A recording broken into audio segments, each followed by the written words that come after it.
여러분 안녕하십니까, 진성호입니다. 윤석열 전 검찰총장이 오늘은 상당히 중요한 행사에 참석했습니다.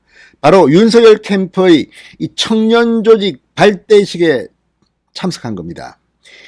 자, 윤석열 후보, 홍준표 후보에 의해서 이 2030의 지지율이 상대적으로 낮습니다. 빨리 보완해야 합니다. 자, 이런 측면에서 오늘 윤석열 캠프는 단단히 준비를 한 것 같습니다. 오늘 캠프 내 청년 조직을 출범시키면서 윤석열 전 총장이 조국 전 장관을 언급했습니다. 청년들의 분노, 공정, 정의에 대한 열망을 이야기하면서 조국을 소환했습니다. 또 이 발대식이 끝나고 기자들이 홍준표 의원이 이 윤석열 전 총장의 TV토론 화면에 나타난 왼손바닥의 왕자에 대해서 물었을 때 빨간 속옷을 거론했습니다. 자, 이런 논쟁은 사실은 바람직하지 않습니다만 계속해서 주술 논쟁, 역술인 논쟁 이런 것들을 가지고 이 국민의힘 측 내부 대선 주자들 간의 논쟁을 벌이는 것은 국민들을 보기는 좋지 않습니다. 윤석열 전 총장이 그래도 오늘 용기 내서 발언을 했습니다만 앞으로는 TV토론 왼손바닥에 왕자가 화면에 잡혔다는 것 자체가 제가 볼 때는 윤석열 총장 본인뿐 아니라 캠프 TV토론 준비위원단의 결정적인 미스입니다. 아니, TV토론 화면 한번 방송을 하면 스크린하지 않습니까? 아우, 저거 큰일 났다. 야, 왼손바닥에 왕자 있다. 다음에는 저렇게 하면 안 된다. 그런 거 누가 결정하지 않습니까? 이게 단순히 지지자가 그래주는 거라 하더라도 이게 국민들이 어떻게 판단하겠습니까? 또 이걸 갖다가 한 건 잡았다고 홍준표, 유승민 득달같이 달려붙어서 윤석열을 마치 역술인이나 믿는 주술적인 대선 캠페인을 한다고 비판하는 것도 좀 보기 그렇습니다. 자, 어쨌든 오늘 이런 대장동 의혹, 주술 논란 속에서 윤석열은 그래도 나는 나의 길을 간다. 청년위원회 발대식을 가했습니다. 이건 정말 중요한 겁니다. 자, 앞으로 이 조직이 얼마나 좋은 성과를 낼 수 있을지를 한번 지켜보겠습니다. 진성호의 직설 시작합니다. 방송에 앞서 아직 진성호 방송의 구독자가 아니신 분들은 붉은색 구독 버튼 눌러주십시오. 더 좋은 방송으로 보답하겠습니다. 자, 2030 표심을 잡기 위해서 윤석열 전 총장이 오늘 굉장히 중요한 행사를 했습니다. 강남의 한 북클럽에서 열린 캠프 청년위원회 발족식입니다.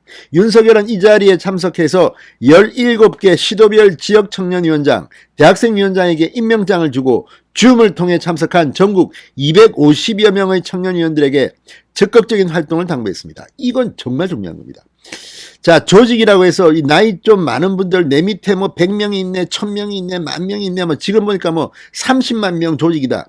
이거 믿으면 안 됩니다. 절대 믿으면 안 됩니다. 저도 과거에도 봤는데 내가 10만 조직을 만들고 결국은 돈 받아가는 사람들만 많을 뿐입니다. 이런 구태적인 것보다는 숫자가 중요한 게 아닙니다. 책임지고 일할 수 있는 청년들이 필요한 겁니다. 이런 조직 만들기 쉽지 않습니다. 그렇지만 과거에 비해서 이제 국민의힘에서도 일할 수 있는 청년들이 모이고 있습니다. 여기에는 이준석 대표의 공도 큽니다. 자, 어쨌든 지금 국민의힘은 체질을 좀 바꿔야 합니다. 과거 고여있는 그런 물이 아니라 이제 좀 인재를 발굴하고 분위기를 바꾸고 해야 됩니다. 지금 국회의원 뺐지 100개가 넘는데 이들 다 어디 가서 뭐합니까? 윤석열 총장도 알아야 됩니다. 캠프가 성공하기 위해서는 이겨도 그냥 이기면 안 됩니다. 압도적으로 이기려면 이런 청년 그룹이 필요한 겁니다. 윤석열 전 총장 이 자리에서 굉장히 기분이 좋은 것 같습니다. 업됐습니다. 여러분의 판단에는 아직 부정부패와 이권이 개입되어 있지 않다. 그래서 여러분의 의견이 더 중요한 것이다. 왜 공정과 상식이라는 뻔한 이야기가 시대정신이 되고 화두가 됐겠나. 사회가 너무 썩어서 그런 것이다. 전부 좋은 이야기입니다. 지금 다 갈아 엎어버려야 됩니다. 그러면서 사회의 기본이 무너졌기 때문에 노벨상을 받은 경제 전문가가 경제장관으로 들어온다 해도 이를 회복 못한다. 그러면서 조국을 은근히 소환했습니다. 여러분도 조모 그 자녀 문제 때문에 분노하고 있지만 이건 정말 빙산의 일각이다. 어떤 사람에게든 공정한 기회를 부여하고 이를 위반하면 제재를 받는 게 정상적인 사회다. 조국 전 장관 이름을 구체적으로 언급하지 않고 조모라고 했습니다. 조모 그 자녀 문제 때문에 사실 윤석열을 오늘날 정치인으로 만든 가장 중요한 역할을 한 사람이 조국 전 장관, 추미애 전 장관이 아닌가 싶습니다. 윤석열 전 총장은 이날 행사에서 청년층의 민감도가 높은 이슈인 공정과 상식을 부각한 것은 상대적으로 지지도가 취약한 청년층에서 열세를 만회하려는 전략으로 풀이됩니다. 이렇게 나가야 됩니다. 윤석열은 공정과 정의의 상징처럼 되어야 합니다. 그런데 아쉽게도 처음에 그랬는데 지금 2030에서의 지지율이 상당히 낮습니다. 윤석열은 이걸 빨리 회복해야 합니다. 자, 그러면서 이 기자들의 질문을 받고 홍준표 의원을 간접적으로 비판하기도 했습니다.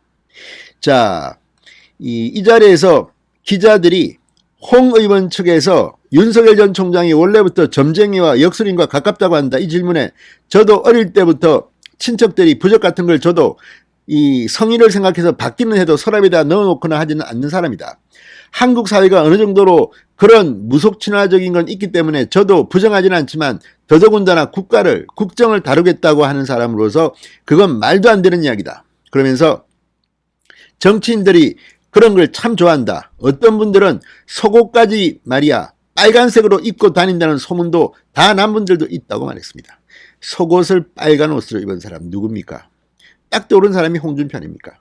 홍준표라는 단어는 쓰지 않았지만 이렇게 받아쳤습니다. 자, 어쨌든 이런 것들이 거론되는 것은 조금 삼가야 됩니다. 왜냐하면 정치인들이 점쟁이 찾고 역술인 찾는 건 다 아는 이야기입니다. 심지어 어떤 대선 후보는 대통령이 됐습니다. 그 캠프에 그 유명한 사람이 있습니다. 이름만 되면 다 알 수 있는 전국의 역술인들을 향해서 캠페인을 벌였습니다. 누가 와서 대통령 누가 되느냐 물어보면 땡땡땡이 된다. 이렇게 분위기를 잡는 겁니다. 과거에는 그런 일도 있었다고 합니다. 그만큼 정치와 역술인은 뗄래야 뗄 수 없는 거긴 합니다. 그렇지만 이거를 구체적으로 국민들한테 드러내 보이는 것은 안 됩니다. 자, 과거에는 이런 걸 재미삼아서 뭐 점쟁이가 이 빨간 옷 입으면 뭐 대통령 된다더라. 지금은 그런 말을 하면 마이너스입니다. 아무튼 국민의힘 대통령 후보들 간에 이 주술, 역술인 논쟁이 있는 것은 바람직하지 않아 보입니다.